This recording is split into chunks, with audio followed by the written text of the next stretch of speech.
subscribe now and press the bell icon. Never miss an update. समस्त भूमंडल में सर्वविध संपदा और प्राकृतिक सौंदर्य से परिपूर्ण देश भारत है। लेखक ने ऐसा क्यों कहा है?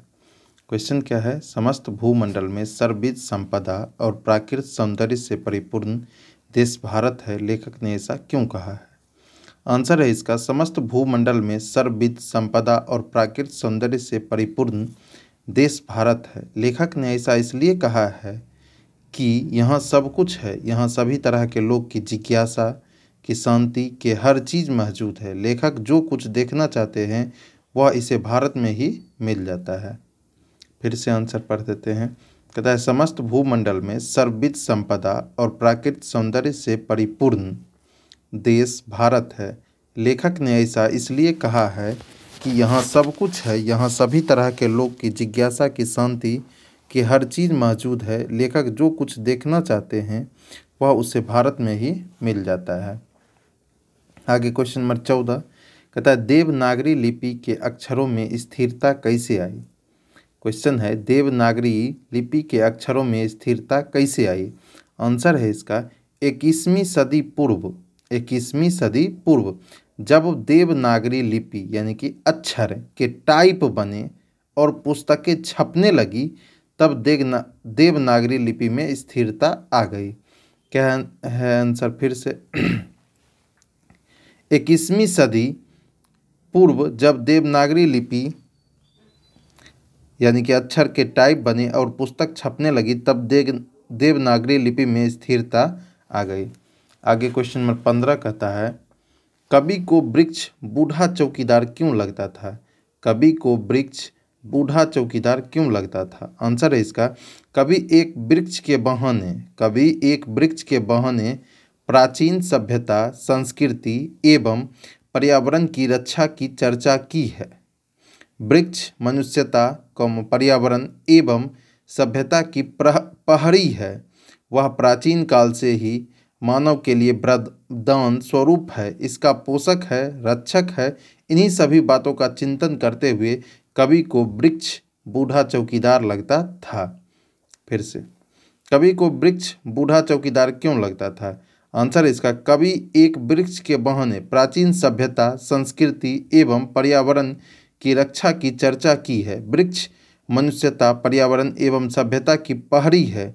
वह प्राचीन काल से ही मानव के लिए वरदान स्वरूप है, इसका पोषक है, रक्षक है। इन्हीं सभी बातों का चिंतन करते हुए कवि को वृक्ष बूढ़ा चौकीदार लगता था।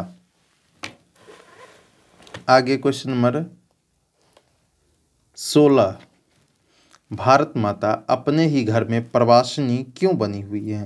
क्वेश्चन है भारत माता अपने ही घर में प्रवासिनी क्यों बनी हुई है? आंसर है इसका भारत को अंग्रेजों ने गुलामी की जंजीर में जकड़ रखा था। इस पर अंग्रेजी हुकूमत कायम थी। यहाँ की जनता को कोई अधिकार नहीं था।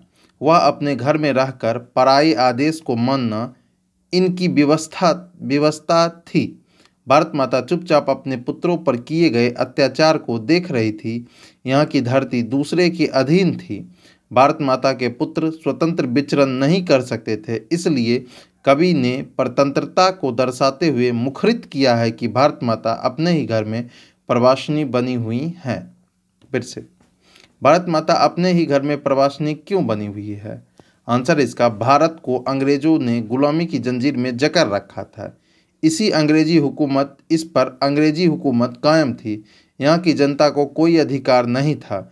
वह अपने घर में रहकर पराये आदेश को मानना इनकी व्यवस्था थी। भारत माता चुपचाप अपने पुत्रों पर किए गए अत्याचार को देख रही थी। यहाँ की धरती दूसरे के अधीन थी। भारत माता के पुत्र स्वतंत्र विचरण नहीं कर सकते थे। इसलिए कवि ने परतंत्रता को दर्शाते हुए मुखरित किया है कि भारत माता अपने ही घर में प्रवासिनी बनी हुई हैं।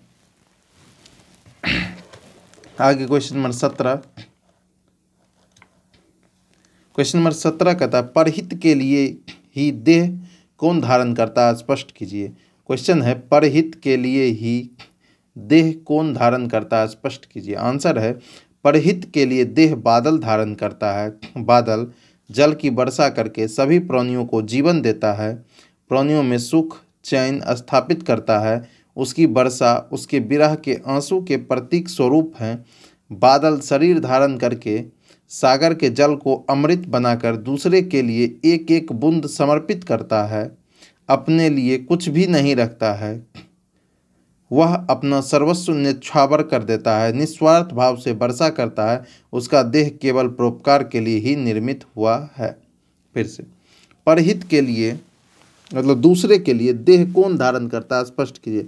आंसर है इसका, परहित के लिए देह बादल धारण करता है। बादल जल की कवि कहते हैं, कवि तुलना की है बादल से।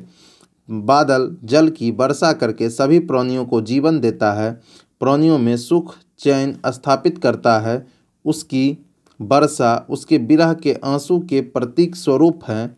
बादल शरीर धारण करके सागर के जल को अमृत बनाकर दूसरे के लिए एक एक बूंद समर्पित करता है। अपने लिए कुछ भी नहीं रखता, वह अपना सर्वस्व न्यौछावर कर देता है, निस्वार्थ भाव से वर्षा करता है।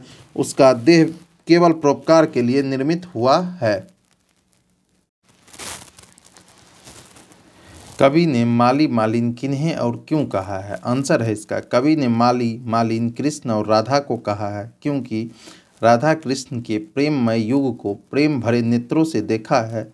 यहाँ प्रेम को वाटिका कहते हैं और उस प्रेम वाटिका के माली मालिन कृष्ण राधा को मानते हैं। वाटिका का विकास माली मालिन की कृपा पर ही निर्भर है, अतः कवि के प्रेम वाटिका को पुष्पित पल्लित और राधा के दर्शन ही कर सकते हैं। फिर से, कवि ने माली मालिन किन्हें और क्यों कहा है? आंसर है इसका, कवि ने माली मालिन कृष्ण और राधा को कहा है क्योंकि राधा कृष्ण के प्रेममय युग को प्रेम भरे नेत्रों से देखा है।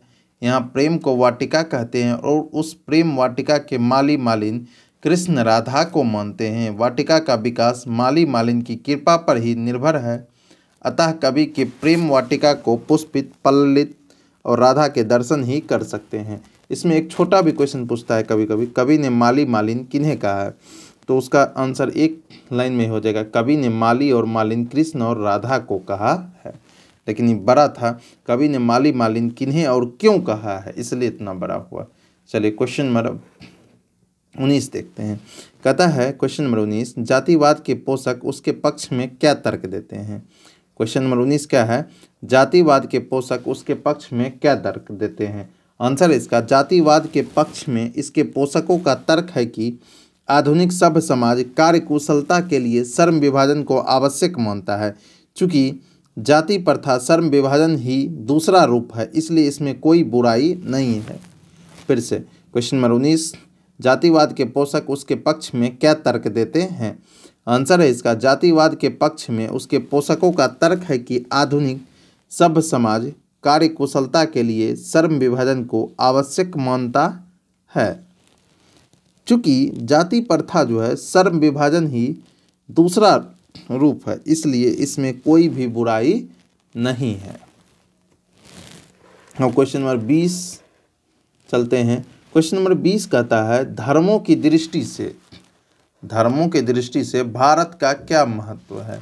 धर्मों की दृष्टि से भारत का क्या महत्व है? आंसर है इसका, भारत प्राचीन काल से ही धार्मिक विकास का केंद्र रहा है। यहाँ धर्म के वास्तविक उद्भव, उसके प्राकृतिक विकास तथा उसके अपरिहार्य क्षीयमान रूप का प्रत्यक्ष परिचय मिलता है। भारत वैदिक धर्म की भूमि है। आज भी यहाँ निर्णय मतांतर प्रकट में विकसित होते हैं। इस तरह से भारत क्षेत्र में विश्व को आलोकित करने वाला एक महत्वपूर्ण देश है। फिर से क्वेश्चन नंबर 20, धर्मों की दृष्टि से भारत का क्या महत्व है? आंसर है इसका, भारत प्राचीन काल से ही धार्मिक विकास का केंद्र रहा है। यहाँ धर्म के वास्तविक उद्भव, उसके प्राकृतिक विकास तथा उसके अपरिहार्य क्षीयमान रूप का प्रत्यक्ष परिचय मिलता है। भारत वैदिक धर्म की भूमि है। आज भी यहाँ निर्णय मतांतर प्रकट में विकसित होते रहते हैं। इस तरह से भारत क्षेत्र में विश्व को आलोकित करने वाला एक महत्वपूर्ण देश है। आगे क्वेश्चन नंबर 21। कहता है, देवनागरी लिपि में कौन कौन सी भाषाएं लिखी जाती है? देवनागरी लिपि में कौन कौन सी भाषाएं लिखी जाती है?